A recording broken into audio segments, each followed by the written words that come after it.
ኢራን ትደክማለች ከዛሬ ነገ ቢባልም ስንት ዓመት አርግዛ በወለደቻቸው ድሮኖችና ሚሳይሎች መካከለኛው ምስራቅን በከፍተኛ ድንጋጤ ውስጥ ከተዋለች።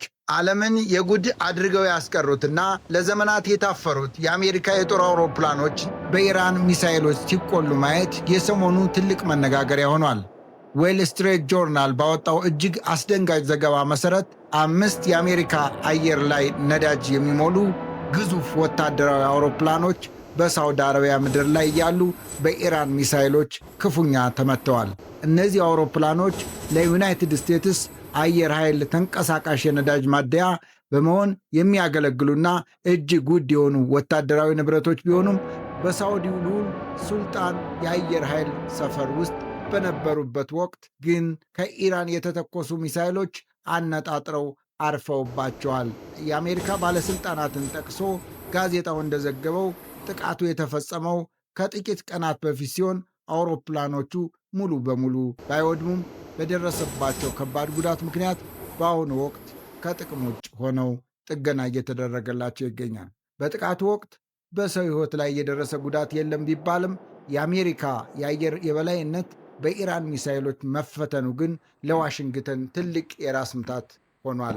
ይህ በ5 የአሜሪካ ወታደራዊ አውሮፕላኖች ላይ ጥቃት መፈጸሙን የሚገልጸው ዘገባ የወጣው ደግሞ ሌላ መርዶ በሰማንበት ማግስት ነው። ኬሲ 135 የተሰኘውና አየር ላይ ነዳጅ በመሙላት የምትታወቀው የአሜሪካ አየር ኃይል አውሮፕላን ባለፈው ሐሙስ በምዕራባዊ ኢራቅ ውስጥ መከስከሷን ተከትሎ አካባቢው በከፍተኛ ውጥረት ተውጧል። በመካከለኛው ምስራቅ የአሜሪካንን ወታደራዊ ተልእኮዎች የሚቆጣጠረው የዩናይትድ ስቴትስ ጦር ኃይል ማዕከላዊ እንዳረጋገጠው ከሆነ በዚህ በአውሮፕላን አደጋ ውስጥ የነበሩ 6 የአየር ኃይል አባላት በሙሉ ሕይወታቸው አልፏል።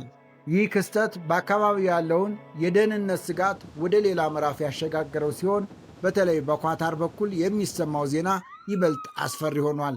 የኳታር የአገር ውስጥ ጉዳይ ሚኒስትር ከበርካታ ስትራቴጂያዊ አካባቢዎች ለጥንቃቄ በሚል ነዋሪዎችን በከፍተኛ ፍጥነት እያስወጣ መሆኑን አስታውቋል። ምንም እንኳ እስካሁን ባለው መረጃ የስጋቱ መጠንና አይነት በዝርዝር ባይታወቅም ኳታር ባለፈው ሌሊትና ዛሬ ጠዋት 2 የሚሳኤል ጥቃቶችን ማስተናገዷ ተረጋግጧል። ኢራን በዚህ ሳምንት መጀመሪያ ላይ የአሜሪካ ኢኮኖሚያዊ ጥቅምን የሚያስተናግዱ አገራት ሁሉ ኢላማዎቼ ይሆናሉ በማለት የሰጠችው ማስጠንቀቂያ አሁን በተግባር እየታየ ይመስላል። በኳታር መዲና ዶሃ የሚገኙ ነዋሪዎች በተለይም በማዕከላዊ የሙሼርቤ አካባቢ የሚኖሩ ዜጎች ስፍራውን በፍጥነት ለቀው እንዲወጡ በስልካቸው መልእክት እየደረሳቸው ይገኛል። ይህ አካባቢ ደግሞ እንደ ጎግልና አሜሪካን ኤክስፕረስ ያሉ የዓለማችን ግዙፍ የንግድ ተቋማት ቢሮዎች የሚገኙበት በመሆኑ ጥቃቱ ኢኮኖሚያዊ ኢላማ እንዳለው ይገመታል። ከዚህ በተጨማሪም የጸጥታ አካላት በማይክሮሶፍት ኳታር ዋና መስሪያ ቤት አካባቢ ሰፍረው ጥበቃ እያደረጉ ሲሆን ስጋቱ አሁንም አልረገበም። ሮይተርስ የዜና ወኪል በበኩሉ የአገሪቱ ባለሥልጣናት 6 የአሜሪካ ዩኒቨርሲቲዎች ካምፓሶች በሚገኙበት አካባቢ የሚኖሩ ነዋሪዎችን ለቀው እንዲወጡ ማድረጋቸው ተዘግበዋል። በመካከለኛው ምስራቅ የሚገኙ የአሜሪካ ኤምባሲዎችም ቢሆኑ ሰላም አጥተዋል። በባግዳድ የሚገኙ የደህንነት ባለሥልጣናት እንደተናገሩት በኢራቅ የሚገኘው የአሜሪካ ኤምባሲ ጥቃት ደርሶበታል። ሁኔታው ያሳሰበው የአሜሪካ የውጭ ጉዳይ ሚኒስትር አስፈላጊ ያልሆኑ የመንግሥት ሠራተኞችን በኦማን እንዲወጡ ትዕዛዝ አስተላልፈዋል። በሌላ በኩል ኢራን ያወጣችው አዲስ ማስጠንቀቂያ ዓለምን እያስደመመ ነው። ከአሜሪካ ጋር የሚሰሩ የነዳጅ ተቋማትን የአመድ ክምር እንደምታደርግ ኢራን በይፋ ዝታለች። ከአሜሪካ ተቋማት ጋር የሚሰሩ የነዳጅ የጋዝ አምራች ድርጅቶችን የኢራን ሰራዊት በማውደም ወደ አመድ ክምርነት እንደሚለውጣቸው የኢራን መገናኛ ብዙሃን ዘግበዋል። ይህ በኢራን የዜና ወኪሎች ፋርስና ታስኒም የተዘገበው የሰራዊቱ መግለጫ የወጣው ፕሬዚዳንት ዶናልድ ትራምፕ ላስተላለፉት መልእክት ምላሽ ለመስጠት እንደሆነ ተገልጿል።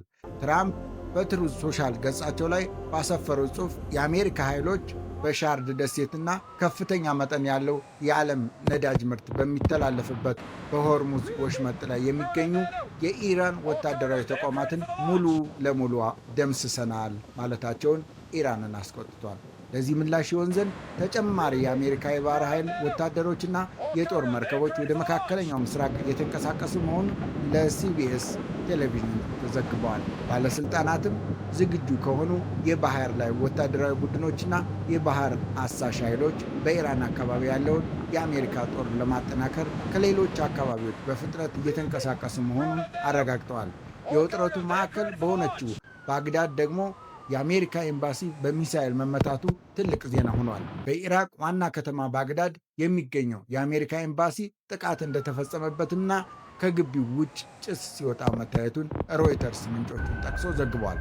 አሶሲየትድ ፕሬስ በበኩሉ በኤምባሲው ቅጥር ግቢ ውስጥ የሚገኝ መጫወቻ ሜዳ በሚሳኤል መመታቱን ሲዘግብ፣ ኤኤፍፒ ደግሞ ጥቃቱ የተፈጸመው በድሮን እንደሆነ አመላክተዋል።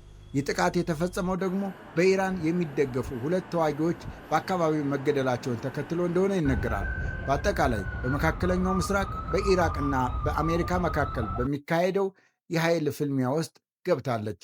የኢራን ሚሳይሎችና ድሮኖች አየር ላይ ነዳጅ የሚሞሉ አውሮፕላኖችን ብቻ ሳይሆን የዲፕሎማሲ ተቋማትና የኢኮኖሚ ማዕከላትን ኢላማ እያደረጉ ነው። ይህ ሁኔታ ወደ አጠቃላይ የክልላዊ ጦርነት ያመራ ይሆን ወይስ በዲፕሎማሲያዊ መንገድ ይረግባል የሚለው የዓለም ስጋት ሆኖ ቀጥሏል። የኢራን ዛቻና የአሜሪካ የጦር ዝግጅት እጅ ለእጅ ተያይዘው ወደ ከፍተኛ ግጭት እያመሩ መሆናቸውን ከሰሞኑ ክስተቶች መረዳት ይቻላል። መካከለኛው ምስራቅ በከፍተኛ ውጥረት ባለበት በዚህ ወቅት መሰል ወቅታዊና እውነተኛ መረጃዎችን በፍጥነት ለማግኘት ሰብስክራይብ በማድረግ የቻናላችን ቤተሰብ ይሁኑ። መረጃው ለሌሎች እንዲደርስና የውይይት መድረክ እንዲሆን ሼር ማድረጋችሁ እንዳትረሱ። ጠቃሚ ሆኖ ካገኛችሁት ላይክ በማድረግ አጋርነታችሁን አሳዩን። በእነዚህ አስደንጋጭ ክስተቶች ዙሪያ የእናንተ አስተያየት ምንድን ነው? ኢራንና አሜሪካ ወዴት እያመሩ ይመስላችኋል? ከታች በኮሜንት መስጫው ላይ ሐሳባችሁን አጋሩ። ስለተከታተላችሁ እናመሰግናለን። በሌላ መረጃ እስከምንገናኝ ሰላም ቆዩ።